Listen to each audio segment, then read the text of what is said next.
Gracias por estar aquí.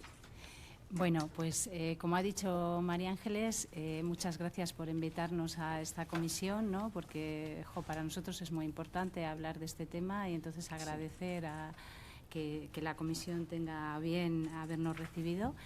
Y bueno, pues sin más preámbulos, porque como hay poquito tiempo y muchas cosas que decir, vamos a ir un poco al grano. Nosotros presentamos este estudio, como bien se ha comentado antes, en octubre, el 19 de octubre. Está colgado en la página web, hay también un resumen y demás. En este sentido sí que queríamos agradecer al Departamento de Justicia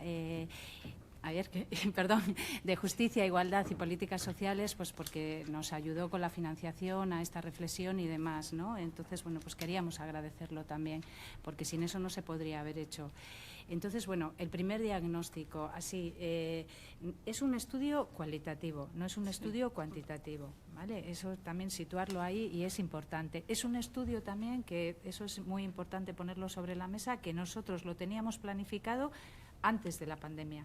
Nosotros, antes de la pandemia, habíamos hecho otro estudio de análisis de los recursos sociosanitarios y ahí salió, pues bueno, una serie de déficits que veíamos, pero no se había pronunciado y no habíamos tenido oportunidad de profundizar. Y ahí, en ese estudio, vimos la necesidad de profundizar. Nosotros ya lo teníamos planificado antes de la pandemia. Quizás la pandemia lo que ha venido es a poner sobre la mesa otras situaciones que ya estaban, ¿no? Que ha puesto sobre la mesa situaciones que ya había. Entonces, bueno, pues como digo, no es un estudio cuantitativo, simplemente voy a dar unos datos que salieron del estudio, porque los otros son de fuentes secundarias que tenéis ahí en el PowerPoint, que es que las personas entrevistadas, porque el estudio se hace entrevistando a profesionales que están en primera línea y a familias y de menores de edad y a jóvenes con problemas de salud mental. Y bueno, pues lo que nos trasladan tanto las asociaciones como los centros de salud mental es que cada vez se recibe de los centros escolares consultas en relación a problemas de salud mental, cada vez de personas menores más jóvenes, en concreto menores de 9 años, hay bastantes. Y luego también otro dato así que quizás tiene más que ver con la pandemia es el incremento, por ejemplo, en la unidad de hospitalización de Basurto, de un 50% el incremento de los ingresos, ¿no? Si se comparan los 5 primeros meses de 2019 y los 5 meses de 2021. Bien, los trastornos más comunes son trastornos generalizados del desarrollo, del comportamiento, trastornos de conducta y trastornos emocionales, déficit de atención por hiperactividad, ansiedades, depresiones, etcétera. Esto en el ámbito de la infancia. En el ámbito de la juventud, las patologías de personalidad, los trastornos de conducta, las patologías duales. Hoy en día está cambiando totalmente el perfil. Hoy en día los jóvenes que vienen con problemas de salud mental, un porcentaje significativo tiene un consumo de tóxicos, y esto hay que abordarlo, ¿no?, desde ese punto de vista de la patología dual. Luego, los trastornos de conducta alimentaria en las mujeres, los trastornos límites de personalidad y, bueno, pues en los hombres más los problemas de conducta. Bien, los recursos que se analizaron en el estudio, recogemos un mapa de recursos, de los recursos más importantes. Yo aquí no me voy a detallar en ello, simplemente decir pues lo que tiene que ver con las unidades de hospitalización infanto-juvenil. Por un lado, las unidades que ingresan a jóvenes o menores con problemas de salud mental, también algunos hospitales de día. Cuando hicimos el estudio solo había un hospital de día, que era el de Vitoria, y ahora se ha creado alguno en Bilbao. Centros específicos de salud mental dirigido a la población infanto-juvenil, programas de atención temprana, y luego lo que tiene que ver con el ámbito de los centros territoriales educativos, ¿no? Pues la UTE, la atención domiciliaria, etcétera, en el ámbito educativo, y luego los recursos que pueden ofrecer las asociaciones de familiares y personas con enfermedad mental. Bien, centrando así un poquito, como digo, el estudio es amplio y está detallado, pero bueno, quizás por ámbitos. ¿Por qué por ámbitos? Es que no se puede abordar la salud mental solo en un ámbito. Solo en el ámbito de salud no hacemos nada.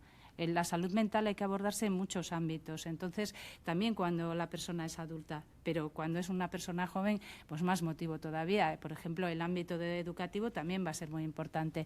Bien, ¿qué hemos detectado nosotros? ¿Qué necesidades se han detectado tanto, como digo, desde estas personas expertas como desde las familias?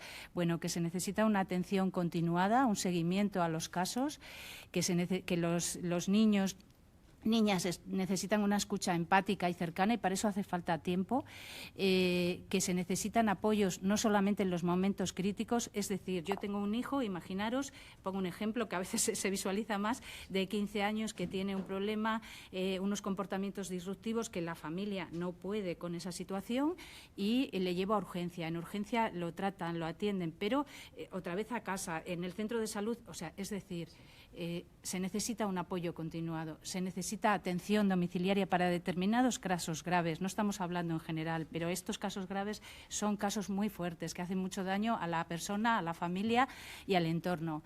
Hospitales de día, como he dicho antes, y aquí en el estudio también salió pues, la saturación de las unidades de hospitalización de agudos de menores, ¿no? O sea, así que las plazas son escasas y es necesario incrementar las plazas para ingresar a los niños porque, como digo, cuando un menor está en una crisis, a veces los padres se encuentran con que se tienen que venir con el menor porque no hay una cama. O sea, tienen que ellos tratar la crisis, ¿no? O sea, bueno, pues eso es una situación muy difícil, ¿no? Entonces, requiere que haya más camas. Se necesita más apoyo psicológico, más intervenciones terapéuticas y que no sean intervenciones distanciadas en el tiempo, quiero decir, ¿no? Porque si tenemos una atención psicológica cada 2 meses, poco vamos a poder hacer con ese menor. Se necesita también el tema del tránsito entre la infancia, la atención a la infancia y entre cuando pasan adultos, ¿no? Hay algunos jóvenes que nos han expresado, pues bueno, que para ellos ha sido un proceso traumático. Hay que cuidar ese paso, ¿no? de adulto. Luego, los dispositivos de ingresos de media estancia, cuando tenemos estos casos de mayor gravedad y que no está relacionado con desprotección. Son familias que luchan por sus hijos e hijas, son familias que están ahí, que se ven ellas también afectadas a su salud mental porque es una situación de día y otro día y otro día y no hay solución y para esos casos, bueno, pues habrá que poner una solución. Luego, el abordaje específico de la patología dual. La patología dual, que bueno, creo que todo el mundo más o menos lo conocerá, pero por si acaso es el problema de salud mental, un joven que tiene un problema de salud mental y consumo. Pues hay que abordarlo desde los 2 puntos de vista. ¿Qué nos pasa con estos casos? Que si no se aborda desde el punto de vista sociosanitario, se judicializan. Porque al final acaban cometiendo delitos, nos pasa eso y nos pasa también con ciertos menores que no tienen nada que ver con patología dual. Nos pasa, y así nos lo decían desde el ámbito judicial, que llegan casos que llegan porque no se les ha dado una solución sociosanitaria, ¿no? Entonces, claro, fijaros lo que es para un menor que tenga un problema de salud mental la etiqueta, si encima le ponemos la etiqueta de un menor infractor, porque ese menor no ha recibido la atención adecuada. Bueno, pues ahí también tenemos que incidir. Tenemos que incidir también en el tema de la patología dual, como digo, porque es que cada vez vienen más casos, o sea, más perfiles de ese tipo, ¿no? Entonces, es importante que estemos preparados para eso.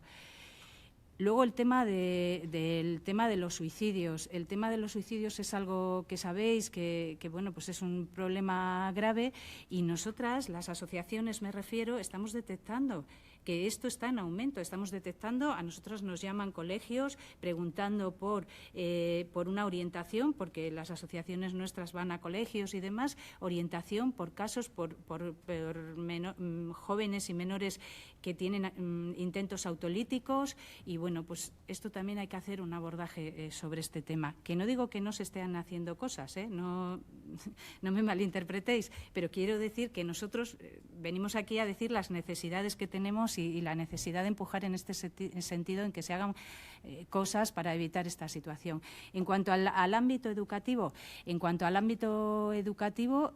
bueno, pues la necesidad de la sensibilización, la empatía, la formación de los profesionales, la falta de referencia en expertos de salud mental, la necesidad de evitar el retraso escolar de estos niños, niñas, ¿no?, de itinerarios flexibles, de dar una respuesta eficaz.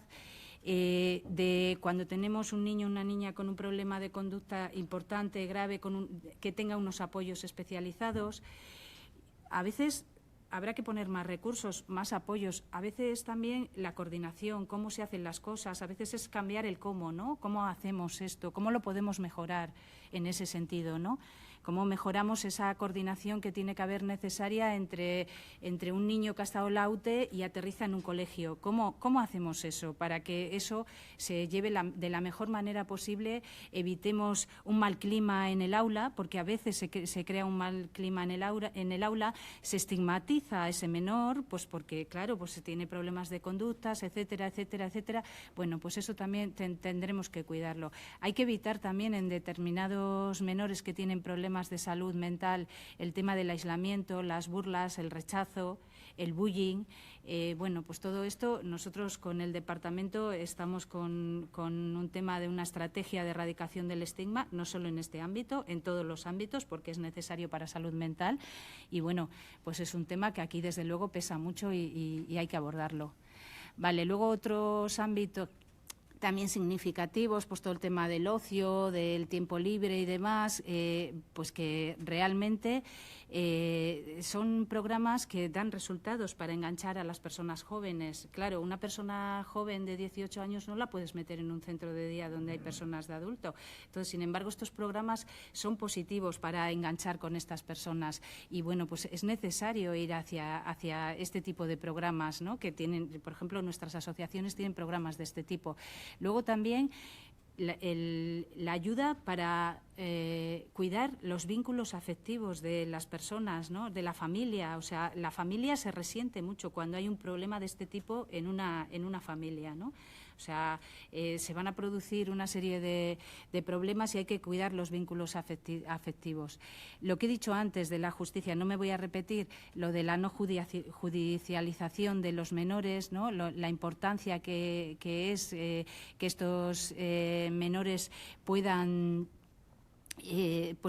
ser tratados para no llegar a la justicia, y al mismo tiempo cuando la justicia tiene casos en los que el juez o jueza considera que hay una medida de tipo terapéutica y que hay que adoptar y tal, pues nos contaban, en concreto las personas participantes, la dificultad que tienen para conseguir a veces recursos, ¿no?, de los sistemas públicos. Vale, luego en cuanto a la juventud, pues el apoyo de lo que es el tema de otros recursos que serían el acceso a la vivienda o serían también la promoción de la vida independiente, ¿no?, de los programas de vida independiente para estos menores, facilitar recursos residenciales para menores. Nuestras asociaciones tienen algunos recursos pues que han puesto en marcha para menores, ¿no?, para jóvenes, pues para promocionar, ¿no?, esa vida independiente de alguna manera. Luego, para los jóvenes también, otro ámbito fundamental es el ámbito del empleo también, la dificultad, ¿no? Somos la segunda discapacidad en número y, sin embargo, la última en empleo. Eso es un dato significativo y en el ámbito de los jóvenes pasa exactamente igual. Bien, en el ámbito de los servicios sociales he ido diciendo cosas ya, pero decir pues el tema de que la cartera de servicios cree recursos dirigidos a este ámbito poblacional o incluya programas, por ejemplo, los programas de ocio y tiempo libre no están incluidos en la cartera de servicios sociales. También habría que incluirlo. Luego, lo que he dicho antes del estigma y del autoestigma.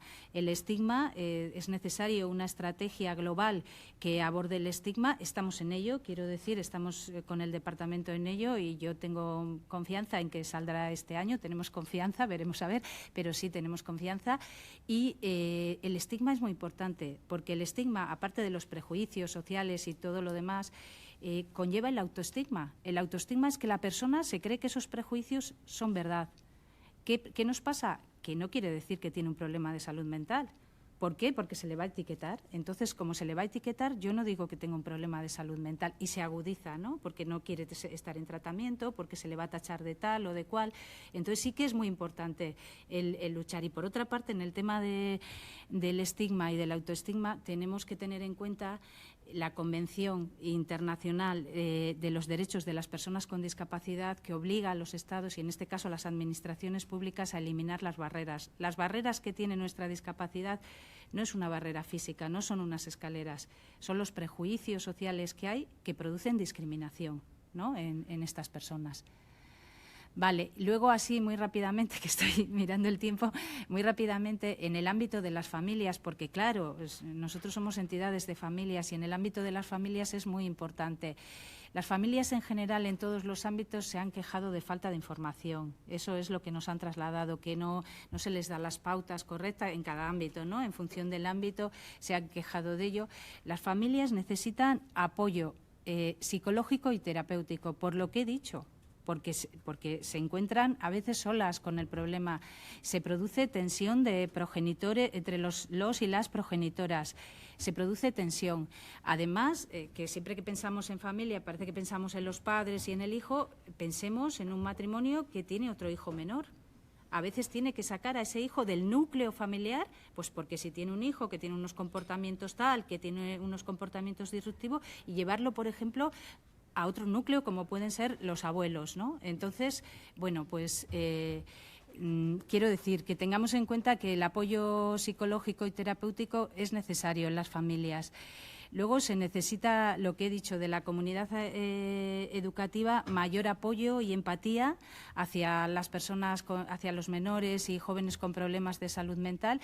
Las familias presentan también serias dificultades de conciliación de su vida laboral porque tienen que cuidar al menor.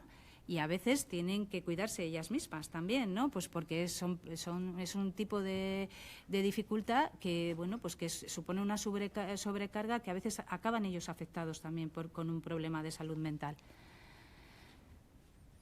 Vale, pues así, muy rápidamente, las necesidades. Ahora, ¿cuáles serían nuestras conclusiones? Pues en el tiempo que me queda, incrementar los recursos intermedios como con la atención domiciliaria, los hospitales de día, las estructuras contenedoras en casos graves. No estoy diciendo en todos los casos, por supuesto que no, sino en casos en determinados casos graves y con programas de tratamiento intensivo, especializado, que, bueno, pues que puedan ayudar a esas familias entre la unidad de hospitalización, ¿no?, que está hospitalizado, y el CSM, y lo que puede hacer el CSM.